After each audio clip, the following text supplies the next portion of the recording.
শুটকির এই তরকারিটা অনেক মজার হয়। এরকম করে চিকন চিকন করে আলু কেটে দিয়ে ভালো করে রান্না করলে মাছ মাংস ছেড়ে এই তরকারি দিয়েই ভাত খেতে ইচ্ছে করবে।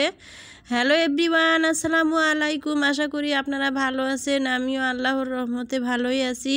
তো এই পদ্ধতিতে রান্না করলে অনেক ভালো লাগে। তো দেখুন, আমি পেঁয়াজ মরিচ রসুন একটু ভেজে নিয়েছি। আর শিলপাটা তো আমি বাটলাম না, কারণ শিলপাটা ভালো লাগে না আমার, তাই এই বাটনিতে আমি বাটিয়ে আদা ভাঙা করে মশলাগুলো দিয়ে দিলাম।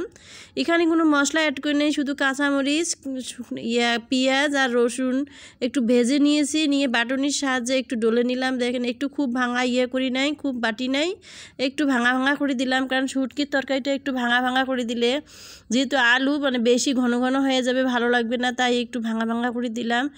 আর তেল মেখেই দিলাম, কারণ এই তরকারিটা এই শুটকিটাতে ফেলে দিলে না কেমন যেন একটা ঘ্রাণটা জ্বলে যায়, এমন অবস্থা হয়। তাই আমি একটু ভালো করে তেল মেখে মাছের মতো করে রান্না করতেছি, একটু কষায়। আদন কি ঘ্রাণ যে আসছে! এটা হলো পাতলা ফাঁসা মাছের শুটকি। এই ফাঁসা মাছের শুটকি শুকনোটা, এটা চেপা না।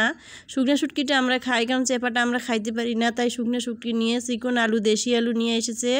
তো দেশি আলু আর এই চিকনো শুটকি দিয়ে রান্না করলে মনে হয় কি ইলিশ মাছের ঘ্রাণ হচ্ছে, অনেক মজার হয়। যারা যারা খাননি একবার হলো খেয়ে দেখবেন, অনেক ভালো লাগে। তো গরমের মধ্যে মাছ মাংস ভালোই লাগে না, তো 2-3 দিন থেকে কোনো মাছ মাংস রান্না করি না। শুটকি ভর্তা, ডাল এগুলি খাইতেছি, হালকা খাবার খাইতেছি, কারণ চর্বিযুক্ত খাবার, তৈলাক্ত খাবার খেলে গরমে থাকতে পারি না। তো দেখুন, শুটকিগুলো একটাও ভাঙে নাই, অনেক মজার হয় এরকম রান্নাটা করলে। শুটকিগুলোর অনেক ঘ্রাণ আসতেছে। আর দেখেন, আলুটা আমি ভালো করে কষিয়ে নিতেছি, যেহেতু মশলা কষিয়ে নিয়েছি, শুটকি কষিয়ে নিয়েছি, আলুটা কষিয়ে নিয়ে একটু ঝোলের পানি দিলাম। দেখেন, টকবগে বলক উঠেছে। এইরকম মাখো মাখো ঝোল থাকবে, খুব বেশি ঝোল থাকবে না, খুব কমও না, মাঝামাঝি একটু ঝোল থাকতে হবে।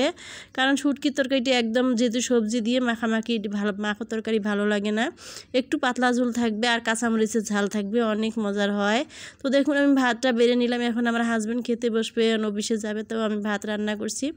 এখন আমার তরকারি হয়েই গিয়েছে। এখন আমি শুটকিকে কয়েকটা বেছে দিব, তারপরে একটু আলু দিব, একটু ঝোল দিব। দেখুন, পাতলা পাতলা ঝোল, খুব ঘন করি নেই, কারণ ঘন করলে ভালো লাগবে না।